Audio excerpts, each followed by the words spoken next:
നമസ്കാരം. ശബരിമല സ്വർണ്ണക്കൊള്ള കേസിൽ മുൻ ദേവസ്വം ബോർഡ് സെക്രട്ടറി എസ് ജയശ്രീയുടെ ഹർജി, മുൻകൂർ ജാമ്യാപേക്ഷയ്ക്കുള്ള ഹർജി ബുധനാഴ്ച സുപ്രീം കോടതി പരിഗണിക്കുമ്പോൾ സുപ്രീം കോടതി ഒരു ചോദ്യം ചോദിച്ചു. നിങ്ങൾ ശബരിമലയിലെ കൊടിമരത്തിലെ സ്വർണവും അടിച്ചുമാറ്റി അല്ലേ എന്ന്. ഇതേപോലെ സമാനമായൊരു ചോദ്യം മുൻപ് ദേവസ്വം ബോർഡ് മെമ്പറായിരുന്ന ഇപ്പോൾ അറസ്റ്റിലായ ശങ്കർദാസ്, അദ്ദേഹത്തിൻ്റെ അടുത്തും സുപ്രീം കോടതി ചോദിച്ചിരുന്നു, നിങ്ങൾ ദൈവത്തിൻ്റെ വരെ സ്വർണം അടിച്ചു മാറ്റിയല്ലോ. ബുധനാഴ്ച സുപ്രീം കോടതി ജയശ്രീയെ ഓർമ്മിപ്പിച്ചു. ജയശ്രീയുടെ മുൻകൂർ ജാമ്യാപേക്ഷ തള്ളി. അത് എന്നാൽ അറസ്റ്റ് നീട്ടുകയായിരുന്നു. കാരണം അവർക്ക് കിഡ്നി സംബന്ധമായ ഉള്ള അസുഖം പരിഗണിച്ചുകൊണ്ടാണ് സുപ്രീം കോടതി ആ ഇളവ് നൽകിയത്. വീണ്ടും കേസ് 18-ാം തീയതിയിലേക്ക് മാറ്റിവെച്ചിരിക്കുകയാണ്. ദേവസ്വം ബോർഡ് സെക്രട്ടറി ആയിരുന്ന ജയശ്രീ ചെയ്തത് 2019 ഇവിടുത്തെ സ്വർണ്ണപ്പാളി, ശബരിമലയിലെ സ്വർണ്ണപ്പാളി ഇളക്കിയെടുത്ത് അത് വീണ്ടും സ്വർണം പൂശുന്നതിന് വേണ്ടി ഒരു സ്വകാര്യ വ്യക്തിയെ ഏൽപ്പിക്കുന്നതിനുള്ള ഉത്തരവ് പുറപ്പെടുവിച്ചതിനായിരുന്നു. അതുകൊണ്ടാണ് SIT അഥവാ പ്രത്യേക അന്വേഷണ സംഘം വളരെ ശക്തമായി ഇവരുടെ മുൻകൂർ ജാമ്യാപേക്ഷയെ എതിർക്കുന്നതും നിർണായക പങ്കാണ് ജയശ്രീ ഇതിൽ വഹിച്ചത് എന്നുമാണ് പ്രത്യേക അന്വേഷണ സംഘം കോടതിയെ ബോധിപ്പിച്ചത്. ഇത് സൂചിപ്പിക്കുന്നത് ഔദ്യോഗിക തലത്തിൽ ദേവസ്വം ബോർഡ് പ്രസിഡന്റ് കഴിഞ്ഞാൽ പിന്നെ ഔദ്യോഗിക തലത്തിൽ എല്ലാവരും സമാനമായ രീതിയിൽ നടപടികൾ ഫയലുകളിൽ സ്വീകരിച്ചു എന്നുള്ളതാണ്. ദേവസ്വം ബോർഡ് പ്രസിഡന്റ് പിത്തള എന്നുള്ളത് വെട്ടിമാറ്റി ചെമ്പാക്കി മാറ്റിയത് നമുക്കറിയാം. അദ്ദേഹം ഇപ്പം ജയിലിലുമാണ്. ഇതെല്ലാവരും ഒരേപോലെ ചിന്തിക്കണമെന്നുണ്ടെങ്കിൽ സ്വാഭാവികമായിട്ടും ഇതിൻ്റെ പിന്നിൽ ഒരു ഗൂഢാലോചന നടന്നിട്ടുണ്ട്. ഈ ഗൂഢാലോചനയിലേക്ക് പ്രത്യേക അന്വേഷണ സംഘത്തിന് നീങ്ങാൻ പറ്റുന്നില്ല. ഈ ഗൂഢാലോചന ആര് നടത്തി? ഇവിടെ അക്കാലത്ത് മന്ത്രിയായിരുന്ന കടകംപള്ളി സുരേന്ദ്രനെ SIT ചോദ്യം ചെയ്തു. അതിൻ്റെ തുടർച്ചയായി എന്ത് സംഭവിച്ചു എന്ന് നമുക്കറിയില്ല. എന്നാൽ ആ ചോദ്യം ചെയ്യലിന് ശേഷമാണ് ഈ പ്രത്യേക അന്വേഷണ സംഘത്തിൻ്റെ അന്വേഷണത്തിൽ മാന്ദ്യം സംഭവിക്കുന്നത്. ആ മാന്ദ്യത്തിൻ്റെ പശ്ചാത്തലത്തിലാണ് ശങ്കർദാസിൻ്റെ അറസ്റ്റ് വൈകിയത്. അദ്ദേഹത്തിൻ്റെ മകൻ അന്ന് കൊച്ചി സിറ്റി പോലീസ് കമ്മീഷണറായി നിയമിതനായ അവസ്ഥയായിരുന്നു. പിന്നീട് അദ്ദേഹം ആ പോസ്റ്റിൽ നിന്ന് മാറ്റപ്പെട്ടു.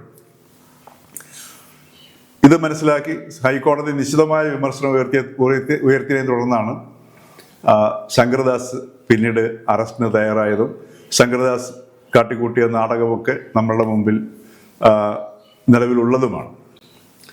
അപ്പോൾ ഈ രീതിയിൽ ഈ പ്രത്യേക അന്വേഷണ സംഘത്തിന് ആ ഗൂഢാലോചന ആര് നടത്തി, എങ്ങനെ നടത്തി, എവിടെ വെച്ച് നടത്തി എന്നുള്ളതിലേക്ക് പോകാൻ കഴിയുന്നില്ല. ആ കഴിയാത്ത അവസ്ഥയാണ് ഈ അന്വേഷണം ആവിയായി പോകും എന്ന് പൊതുജനങ്ങളെ കൊണ്ട് വിശ്വസിപ്പിക്കാൻ കാരണമാകുന്നത്. അപ്പോൾ ഇവിടെ എന്താണ് ഇനി അടുത്തൊരു പോംവഴി? കാരണം കേരള ഹൈക്കോടതി പരമാവധി ജാഗ്രതയോടെ ഇപ്പോഴും ശുഭപ്രതീക്ഷ കൈവെടിയാതെ ഈ അന്വേഷണത്തിന് പിന്നാലെ നിരീക്ഷിക്കുന്നുണ്ട്. ഏറ്റവും ഒടുവിൽ ഹൈക്കോടതി പറയുകയും ചെയ്തു, ഈ പ്രതികളൊക്കെ സ്വാഭാവിക ജാമ്യം നേടി പുറത്തിറങ്ങിയത് കൊണ്ട് ഇതിനകത്ത് നിന്ന് ആരും രക്ഷപ്പെടാൻ പോകുന്നില്ല. അത് ശരിക്കും പറഞ്ഞു കഴിഞ്ഞാൽ അത് പൊതുജനങ്ങൾക്കുള്ള ഒരു സമാശ്വാസമായിരുന്നു, കോടതി നൽകുന്ന ഒരു ഉറപ്പ് കൂടിയായിരുന്നു. ഇപ്പം നമുക്ക് മനസ്സിലാക്കാൻ കഴിയും. ഇനിയിപ്പോൾ N. വാസു, അദ്ദേഹവും 90 ദിവസം പൂർത്തിയായിരിക്കുകയാണ്. ഇപ്പോൾ നമ്മൾ ഈ വീഡിയോ എടുക്കുന്ന സമയത്ത് ചിലപ്പോൾ ഒരു പക്ഷേ അദ്ദേഹത്തിൻ്റെ ഹർജി പരിഗണിച്ച് അദ്ദേഹത്തിന് വേണമെങ്കിൽ ജാമ്യം കിട്ടാവുന്നതുമാണ്. അപ്പം ഈ സ്വാഭാവിക ജാമ്യവും സ്വാഭാവികമായി സംഭവിക്കുന്നതല്ല. ഇതെല്ലാം സൂചിപ്പിക്കുന്നത് പ്രത്യേക അന്വേഷണ സംഘത്തിന് ഈ സ്വർണ്ണക്കൊള്ളയ്ക്ക് ഉത്തരവാദികളായ ആൾക്കാരെ കണ്ടെത്താൻ ഇന്നത്തെ നിലയിൽ കഴിയില്ല എന്നുള്ളതാണ്. അത്രയ്ക്ക് സമ്മർദ്ദമാണ് സംസ്ഥാന സർക്കാരിൻ്റെ ഭാഗത്തു നിന്നും, അതായത് ഉന്നത പോലീസ് ഉദ്യോഗസ്ഥരിൽ നിന്നും ഈ SITയുടെ മുകളിലുള്ളത്. ആ ഉന്നത പോലീസ് ഉദ്യോഗസ്ഥരിലേക്ക് സമ്മർദ്ദം വരുന്നത് തീർച്ചയായിട്ടും ഇവിടുത്തെ ഭരണത്തിന് നേതൃത്വം കൊടുക്കുന്ന വ്യക്തികളാണ്.